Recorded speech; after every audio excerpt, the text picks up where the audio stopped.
The 15th of October, 1944, 034, 2 hours. The South China Sea lies black and still under a moonless sky. Commander George Levick Street 3 presses his eye against the periscope aboard USS Tirante, watching the Japanese convoy materialize from the darkness like ghosts.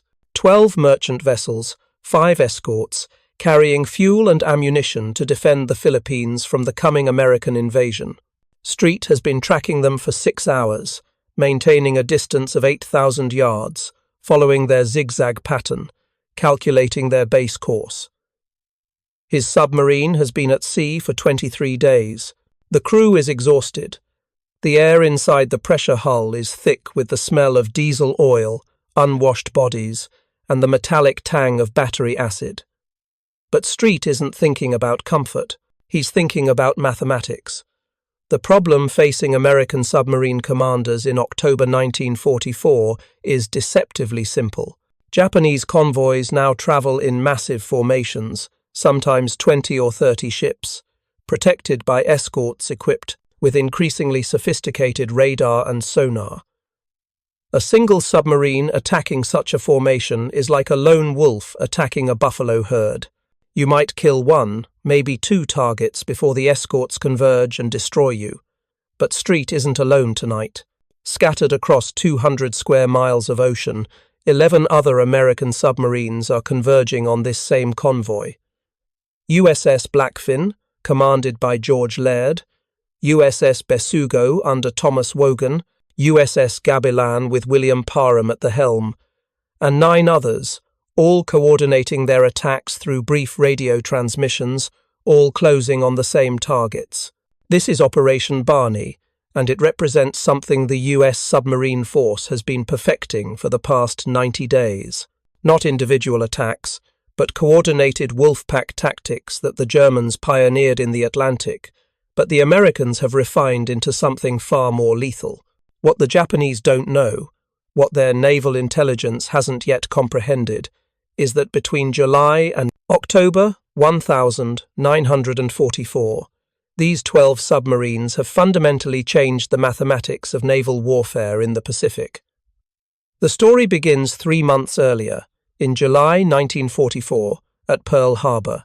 Vice Admiral Charles Lockwood, Commander Submarine Force Pacific, stands in his office, staring at a map of the Philippine Sea.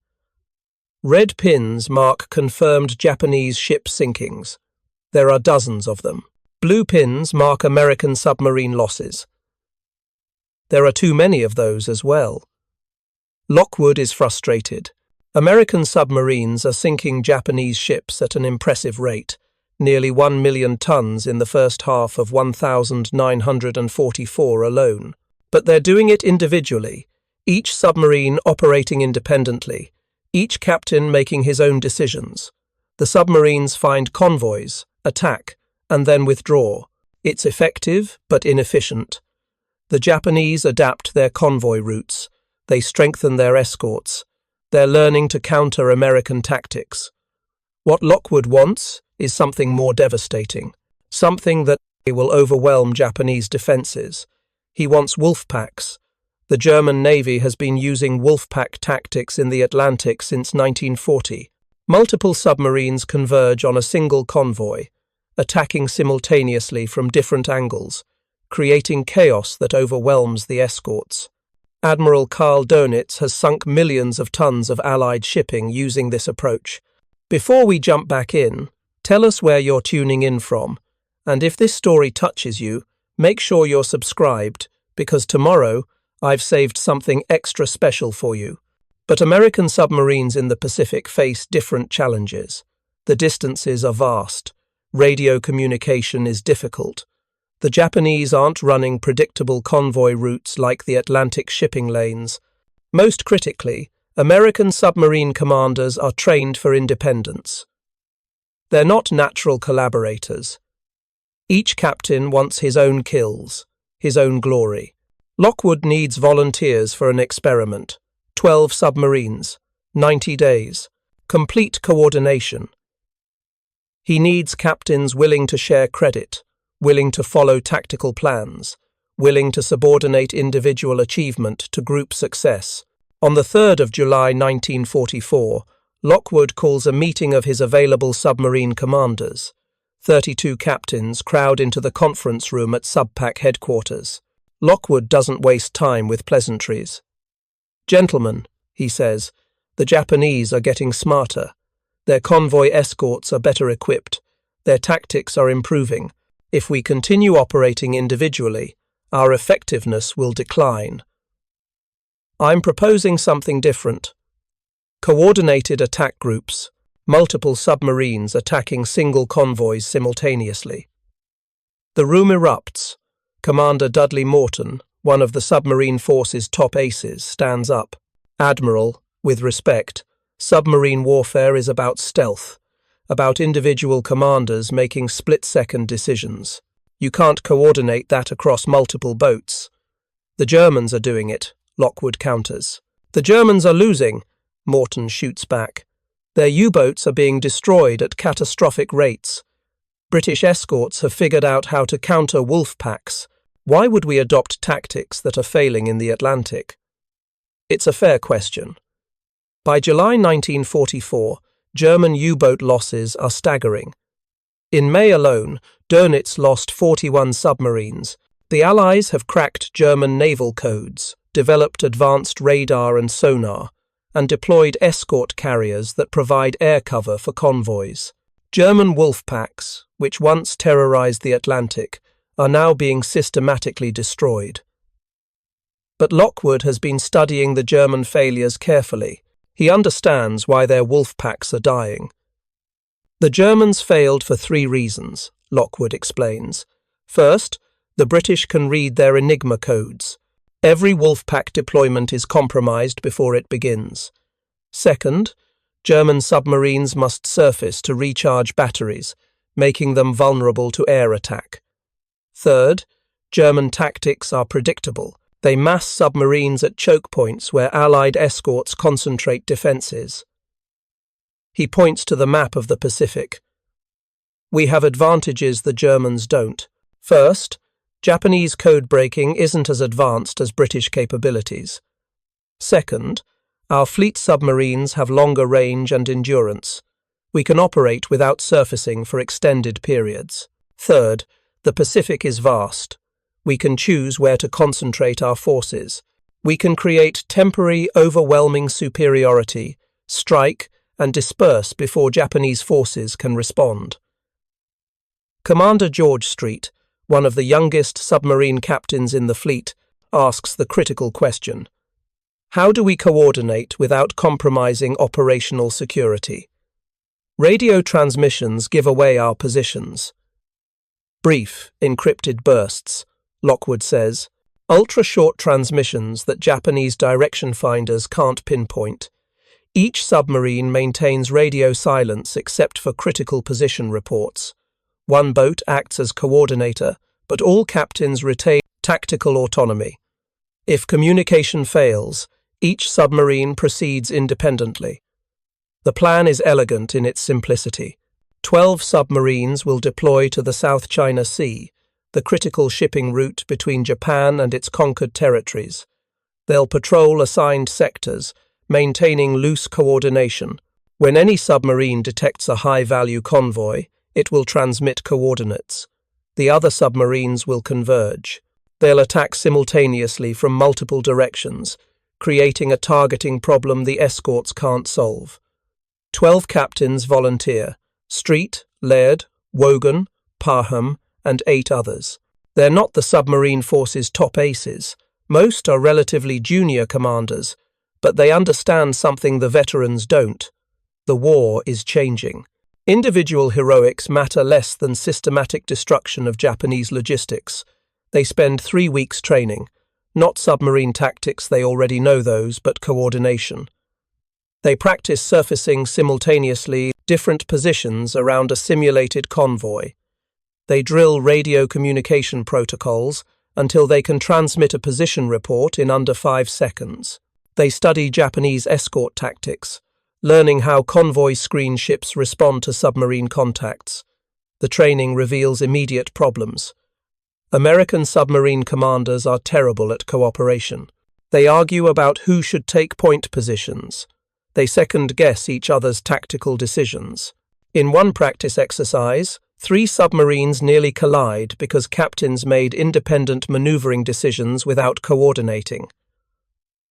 Lockwood realizes he needs a different organizational structure. Instead of trying to impose rigid tactical control, he'll create autonomous hunter-killer teams.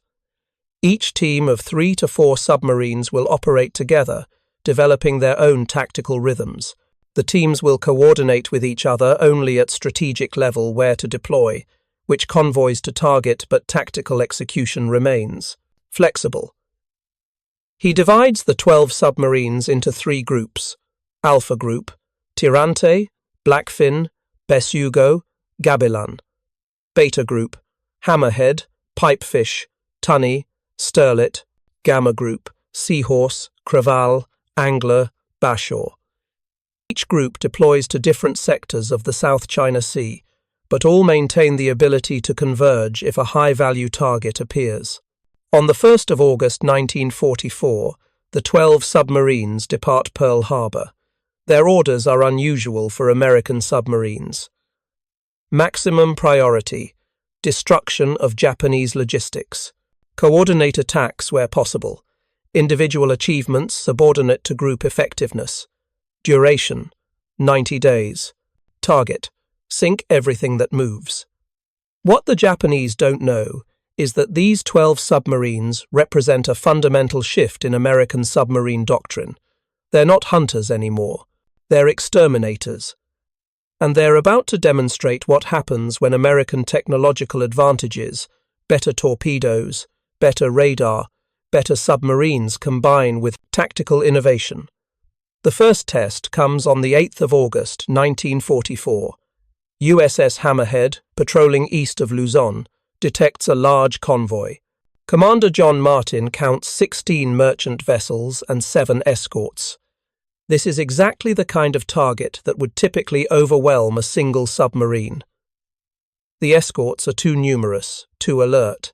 A solo attack would result in maybe 2 sinkings before the submarine must withdraw. Martin sends a burst transmission. Large convoy, position 16 degrees north, 121 degrees east. Course 220, speed 9 knots, 7 escorts, request support. Over the next 6 hours, 3 more submarines converge: Pipefish, Tunny, and Sterlet. They coordinate positions through brief transmissions, establishing a rough picket line ahead of the convoy's projected course. At 2,100 hours, with the convoy approaching, the 4 captains execute a coordinated attack. Hammerhead attacks from the convoy's port bow, Pipefish from starboard bow, Tunny from port quarter, Sterlet from starboard quarter. 4 submarines launching torpedoes from 4 directions simultaneously. The Japanese escorts face an impossible problem. They can't defend all directions at once. They can't determine which submarine poses the primary threat. Their sonar systems are overwhelmed by multiple contacts. The attack lasts 17 minutes. Hammerhead sinks 3 merchant vessels. Pipefish sinks 2. Tunny destroys a tanker and a cargo ship. Sterlet damages an escort and sinks 1 freighter. Total: 8 ships sunk, 1 escort damaged, 4 submarines undamaged and withdrawing. The Japanese escort commander radios Tokyo. Coordinated submarine attack. Multiple boats. Overwhelming firepower. Request guidance. But there is no guidance. Japanese anti-submarine doctrine assumes submarines operate individually. They have no tactical response to coordinated attacks. Over the next 90 days, the pattern repeats. The 12 submarines sink 45 Japanese vessels, but the raw numbers don't tell the real story. Impact on Japanese logistics is catastrophic. Ships stop moving. Convoys wait in port for escorts that don't arrive. Fuel supplies to the Philippines dry up. Ammunition stockpiles dwindle. Japanese commanders in the field write increasingly desperate messages to Tokyo. Where are the supply ships? They're on the bottom of the South China Sea, sunk by 12 American submarines that the Germans couldn't believe actually worked together. The 21st of October, 1944, 1,600 hours.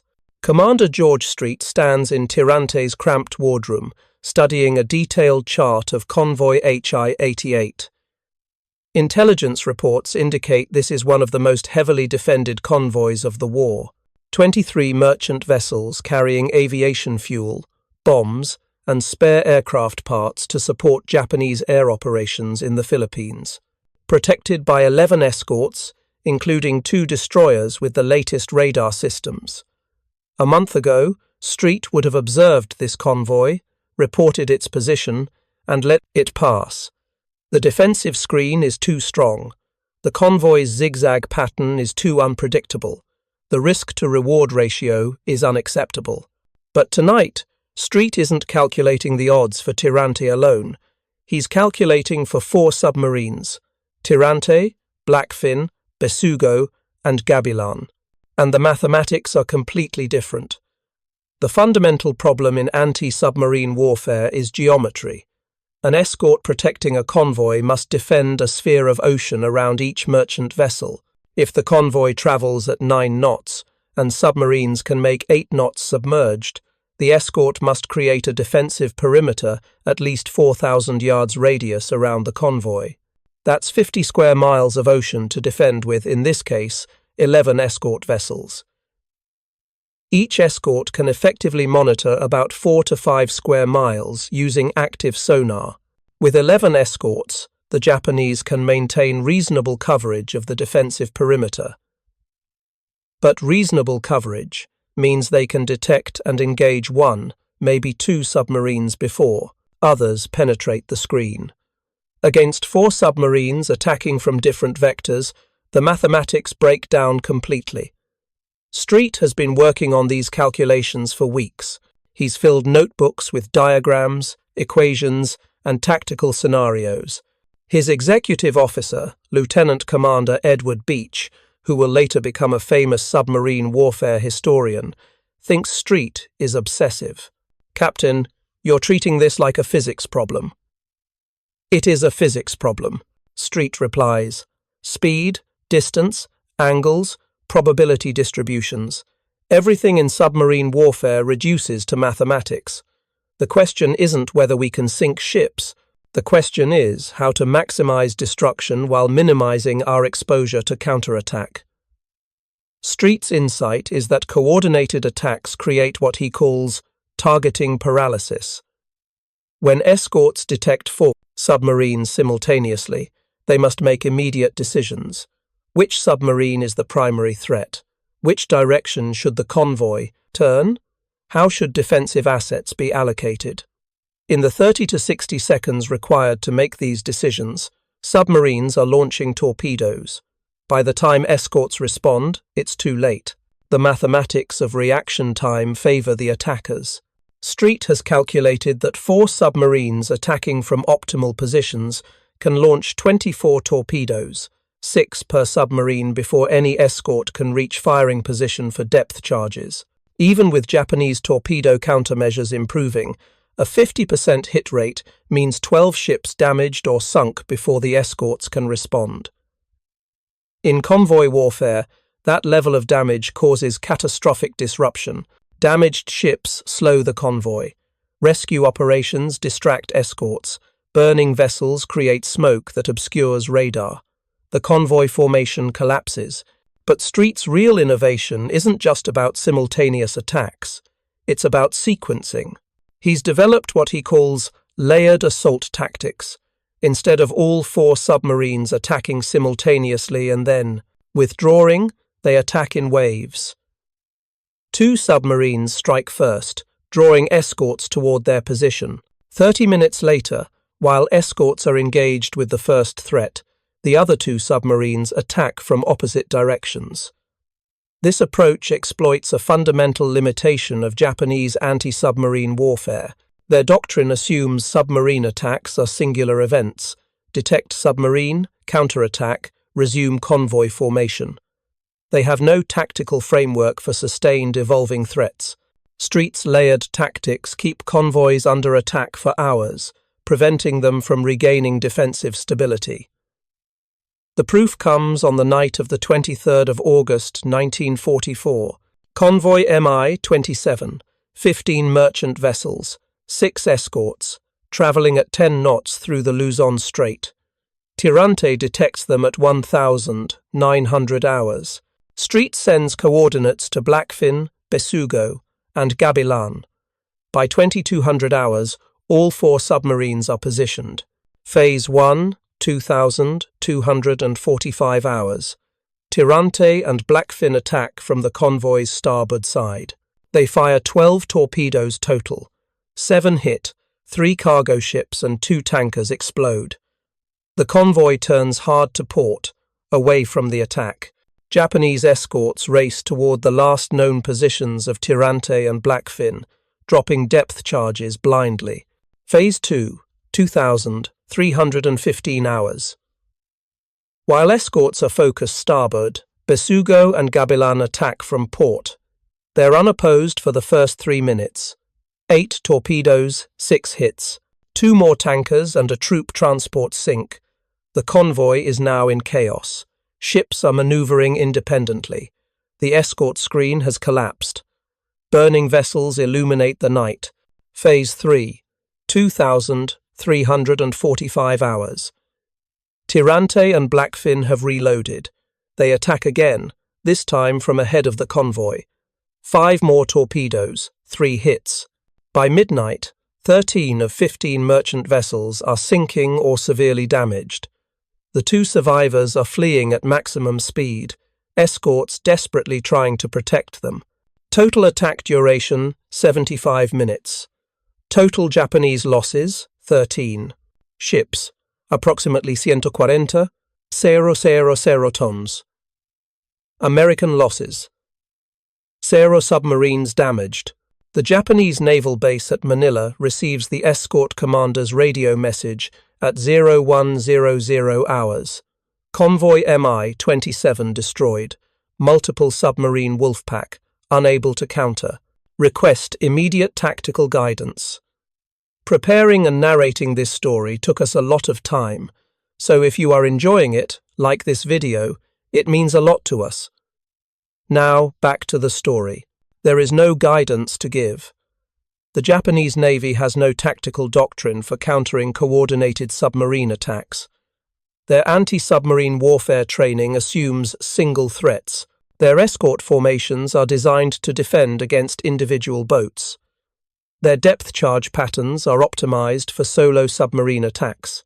In Tokyo, naval staff officers study the after-action reports with growing alarm. In the span of 3 weeks, American submarines operating in coordinated groups have sunk 42 Japanese vessels. That's not just a logistics problem. It's a strategic crisis. Japan's entire war effort depends on maritime logistics. Oil from the Dutch East Indies, food from Southeast Asia, ammunition from Japanese factories, everything moves by ship. If American submarines can destroy convoys faster than Japan can assemble them, the war is lost. Vice Admiral Takeo Takagi, commander of escort forces, writes in his diary, "We are facing a new form of warfare, not individual submarine attacks, which we have learned to counter, but massed coordinated assaults that overwhelm our defenses. It is as if the Americans have discovered a vulnerability in our doctrine that we did not know existed. Each convoy that departs now faces not the possibility of submarine attack, but the probability of coordinated destruction. The numbers tell the story. In July 1944, before the Wolfpack operations begin, Japanese convoys have an 87% survival rate. By September, that rate has dropped to 54%. In October, it falls to 31%. Ships are being sunk faster than Japanese shipyards can replace them. More critically, tankers, the most vital vessels, are being specifically targeted. Of the 45 ships sunk by the 12 submarines, 19 are tankers. The impact cascades through Japanese military operations. In the Philippines, Japanese aircraft are grounded due to fuel shortages. In Malaya, rubber production continues, but there are no ships to transport it. In China, Japanese armies go on reduced rations. The Greater East Asia co-prosperity sphere is starving for resources that exist but cannot be delivered. Captain Toshio Abe, commanding officer of the destroyer Shimakaze, experiences this frustration directly. On the 15th of September 1944, he's escorting convoy HI-76, 12 merchant vessels carrying ammunition and fuel. His destroyer has the latest Type 3 sonar, the best Japan can produce. He has air cover from land-based aircraft until nightfall. He's following every tactical protocol. At 2,100 hours, his sonar operator reports contact, submarine bearing 045, range 2,800 yards. Abe orders his destroyer to attack. Standard procedure: charge toward the contact, drop a depth charge pattern, drive the submarine deep. But before he can close to attack range, his sonar operator reports a second contact. Submarine bearing 270, range 3,200 yards. 2 submarines. Abe now faces a decision. Engage the first contact and ignore the second? Split his destroyer group? Maintain position with the convoy? He chooses to protect the convoy, ordering his escorts to remain with the merchants. It's the correct decision by Japanese doctrine, but it's also exactly what the American submarines are counting on. At 2,115 hours, 2 more submarine contacts appear. Abe is now tracking 4 submarines positioned at roughly 90-degree intervals around the convoy. His sonar screens light up with contacts. His radio crackles with reports from other escorts. Multiple submarines. Cannot determine exact positions. Contacts everywhere. The attack begins at 2,120 hours. Torpedoes streak toward the convoy from 4 directions. Abe watches in horror as a tanker explodes, her aviation fuel igniting in a fireball that illuminates the entire convoy. Then another. And another. Within 10 minutes, 6 ships are sinking. Abe orders counterattacks, but his escorts are chasing shadows. Every time they converge on a submarine contact, the submarine dives below the thermal layer, disappearing from sonar. By 2,200 hours, it's over. 9 of 12 merchant vessels are sinking. Abe's destroyer has exhausted its depth charges without hitting a single submarine. The after-action report he submits is haunting. Coordinated attack by at least 4 submarines. Unable to determine exact number. Defensive measures ineffective. Convoy destroyed. Request new tactical doctrine to counter Wolfpack operations. The request goes unanswered because there is no new tactical doctrine. Japanese anti-submarine warfare has been optimized for a different threat model. Changing doctrine requires new training, new equipment, new operational procedures. That takes time. The Japanese Navy doesn't have time. Meanwhile, the 12 American submarines are refining their tactics with each engagement. They're learning what works and what doesn't. They've discovered that attacking during the transition between day and night when air cover withdraws but darkness hasn't fully arrived creates optimal conditions. Japanese night fighting capabilities are poor. Their radar systems can't distinguish submarines on the surface from wave clutter. The submarines are also learning to exploit Japanese predictability. Convoy routes follow specific patterns. Escorts react to threats in consistent ways. Even the zigzag patterns are formulaic. Commander George Laird aboard Blackfin has started predicting Japanese tactical responses with uncanny accuracy. They'll turn left, he tells his fire control team. They always turn left when attacked from starboard. He's right 70% of the time. By October 1944, the 12 submarines have become so effective that they're actually running out of targets. Japanese shipping in the South China Sea has declined so dramatically that submarines spend days without detecting convoys. The merchant fleet that once supplied the entire Japanese military presence in Southeast Asia has been reduced to scattered individual vessels, hugging coastlines, praying to avoid submarine detection. The mathematics of destruction are elegant and terrible. 12 submarines, operating for 90 days, sinking 45 ships. That's one ship every 2 days. But the impact extends far beyond those 45 vessels.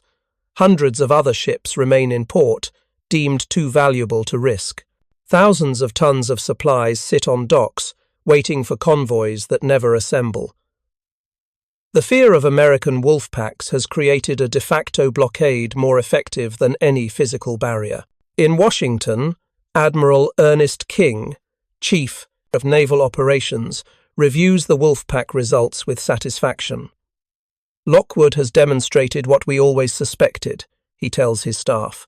Coordination multiplies effectiveness. 12 submarines operating independently might have sunk 20 ships. Operating together, they've sunk 45 and paralyzed an entire theater's logistics. This is the future of submarine warfare.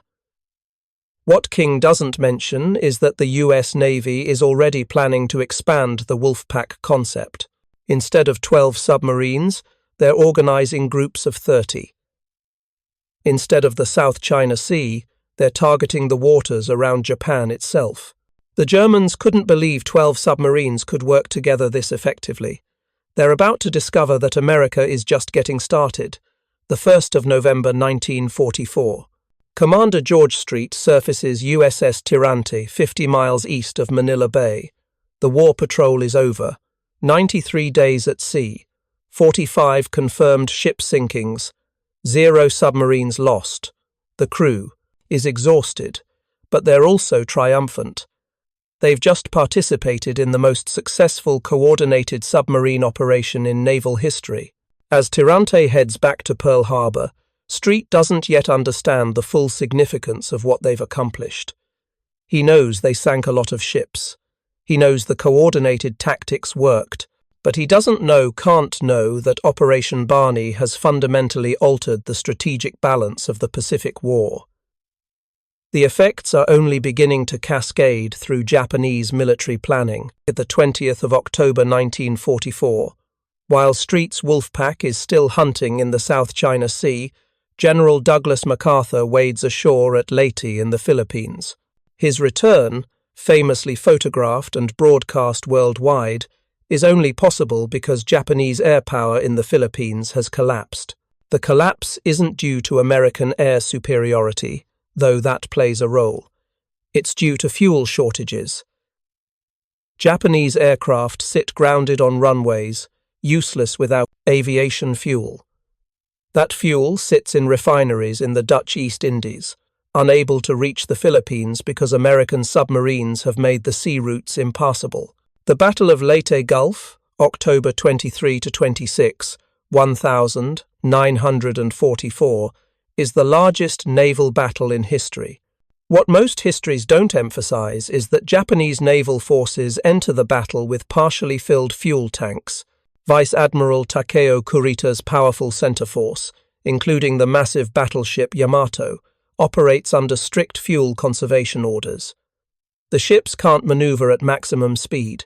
They can't pursue fleeing American vessels. They're constantly calculating fuel consumption, worried about having enough to return to port.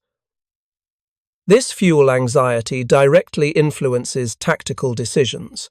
When American escort carriers appear vulnerable on October 25, Kurita has the firepower to destroy them completely. But his fuel situation is precarious. If he commits to a prolonged engagement, his fleet might not have enough fuel to reach safe harbor. He hesitates. That hesitation allows the American carriers to escape. Japan's last chance to inflict a decisive naval defeat on American forces evaporates, not because of American superiority, but because Japanese ships are running on empty. The root cause traces directly to 12 American submarines operating in the South China Sea during the previous 3 months. every tanker sunk, every convoy disrupted, every logistics operation delayed has contributed to fuel shortages that cripple Japanese naval operations at the critical moment. But the impact extends far beyond single battles. In Tokyo, the implications of the Wolfpack operations force a fundamental reassessment of Japanese naval strategy. Admiral Soemu Toyoda, Commander-in-Chief of the Combined Fleet, reads the intelligence summaries with growing despair. The reports are statistical nightmares. August through October 1944. Merchant vessel losses exceed 600,000 tons. Tanker losses exceed 250,000 tons. Available escort vessels, declining due to combat damage and fuel shortages.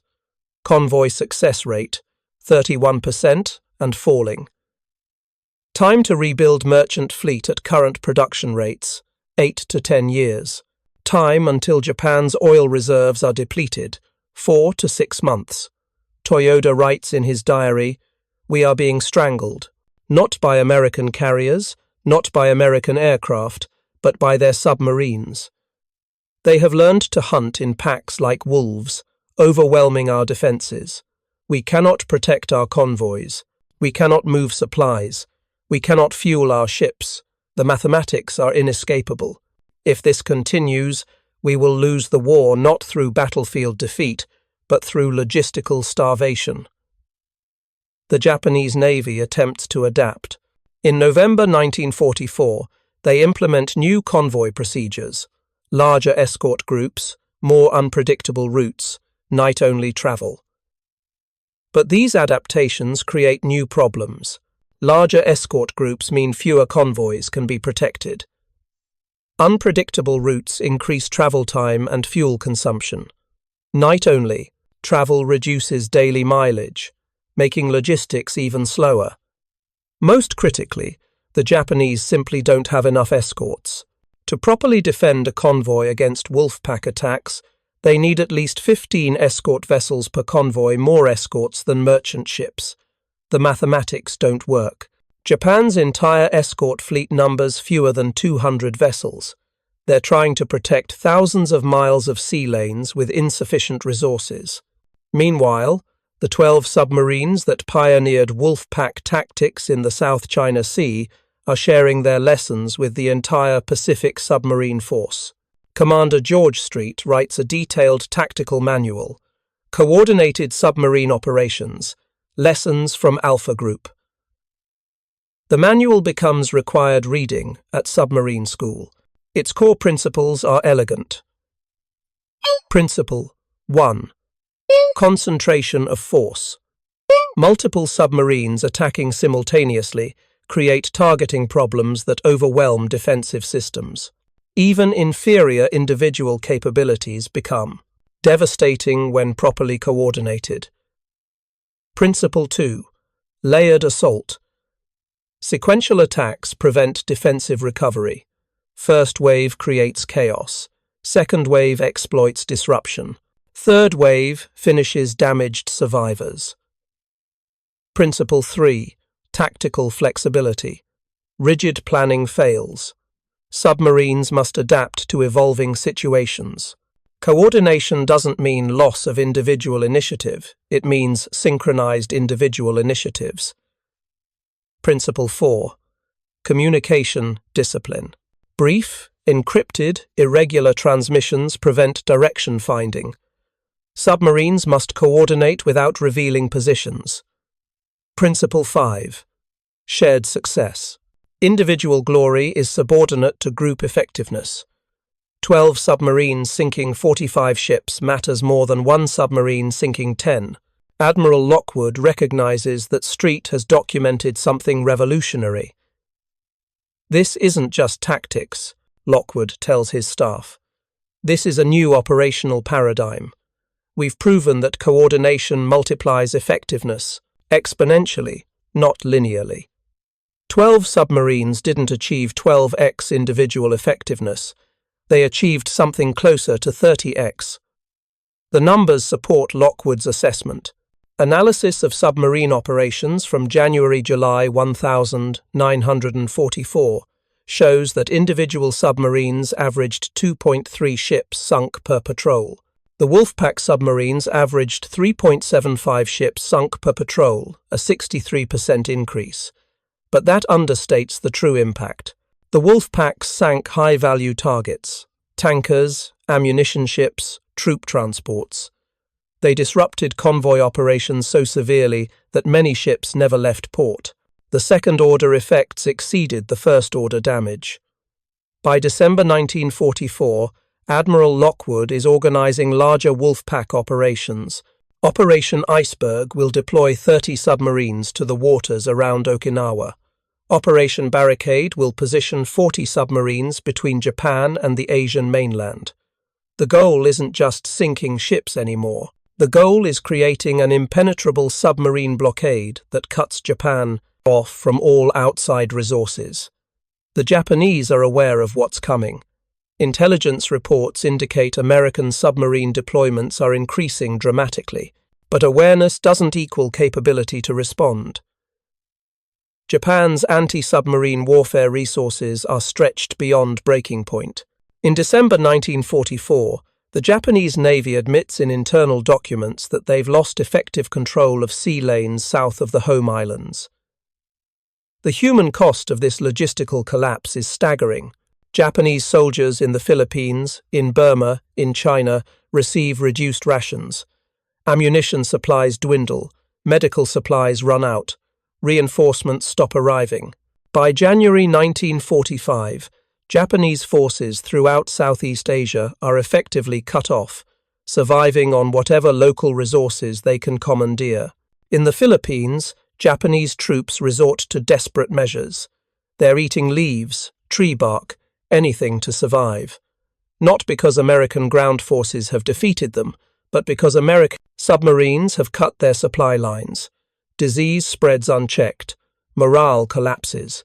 Units surrender that would have fought to the death if properly supplied. The Wolfpack operations that began with 12 submarines in August 1944 have created this situation. The original Operation Barney didn't just sink 45 ships. It demonstrated a tactical approach that, when scaled up, could strangle an entire island nation dependent on maritime logistics. German naval observers, monitoring American submarine operations from their attaché offices in Japan, are stunned. Captain Paul Wenneker, German naval attaché in Tokyo, sends reports back to Berlin that are almost disbelieving in tone. The Americans have achieved with submarines what we failed to accomplish in the Atlantic. Their Wolfpack tactics are more sophisticated than ours ever were. They coordinate without rigid command structures. They adapt to changing situations. They exploit Japanese weaknesses with mathematical precision. Most remarkably, they've suffered almost no losses. Our U-boat Wolfpacks were decimated by Allied countermeasures. American submarine Wolfpacks seem nearly invulnerable. Wenneker identifies key differences between German and American approaches. German Wolfpacks relied on centralized control from shore. Admiral Dönitz personally directed submarine dispositions via radio, creating communication vulnerabilities. American Wolfpacks use distributed command. Each submarine captain retains tactical autonomy while maintaining strategic coordination. German submarines had to surface regularly to recharge batteries, exposing them to air attack. American fleet submarines have much longer submerged endurance, remaining hidden for days. German submarines attacked primarily in the Atlantic, where British defences were concentrated. American submarines operate across the vast Pacific, choosing where and when to concentrate force. The result: German U-boat Wolfpacks suffered catastrophic losses. American submarine Wolfpacks suffer almost none. It's the same tactical concept executed with opposite results because the Americans learned from German failures and adapted the approach to their own strengths. By March 1945, the impact of submarine Wolfpack operations on Japanese military capability is undeniable. Fuel supplies to the home islands have dropped 90%. Food imports are down 75%. The Japanese Navy is largely confined to port, unable to fuel sustained operations. The Army is planning for homeland defense with the assumption that reinforcements and supplies from outside Japan will be negligible. Admiral Toyoda writes his final assessment of the submarine threat in April, 1945. American submarines have achieved what their surface fleet could not. They have isolated Japan. They have severed our connections to the resources we conquered. They have made our empire meaningless because we cannot transport its wealth to where it's needed. We built Greater East Asia Co-Prosperity Sphere. But American submarines have made it impossible to prosper from it. This is defeat through logistics. It is as complete as any battlefield victory.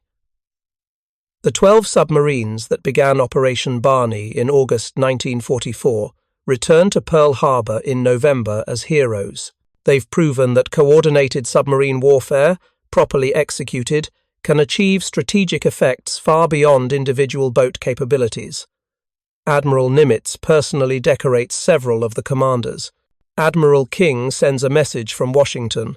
Operation Barney demonstrates the future of submarine warfare. Coordination, cooperation, and calculated aggression have multiplied our effectiveness beyond all projections. But the real recognition comes from an unexpected source. In late 1945, after Japan's surrender, American intelligence officers interview captured Japanese naval officers. They ask about what scared them most during the war. The answer is consistent: Wolfpack submarine operations. Admiral Mitsumasa Yonai, who served as Navy Minister, tells his interrogators, "We could plan for carrier raids, we could defend against amphibious invasions, we could accept heavy casualties in combat.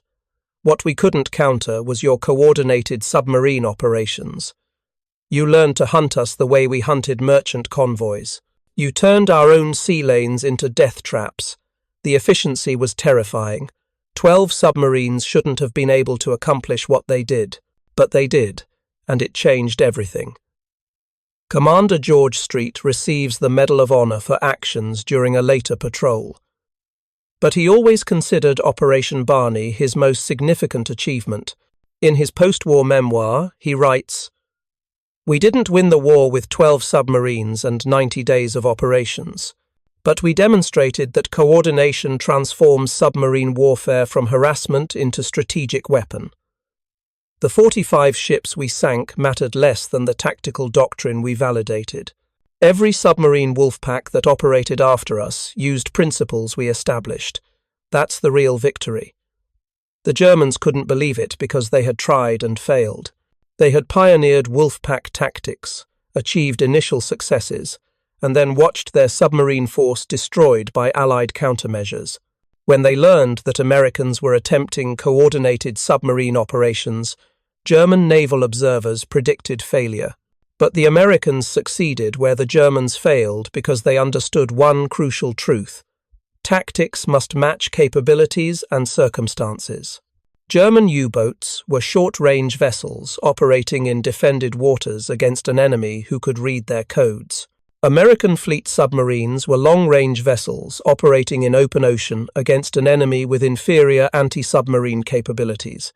Same tactical concept, completely different execution, opposite results. 12 submarines, 90 days, 45 ships. Those are the numbers that entered the history books. But the real story is about innovation, adaptation, and the multiplication of force through coordination.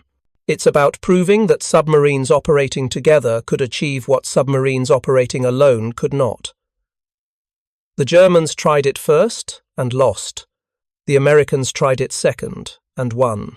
The difference wasn't courage or technology. The difference was understanding that great tactics are worthless if they don't match your strategic situation.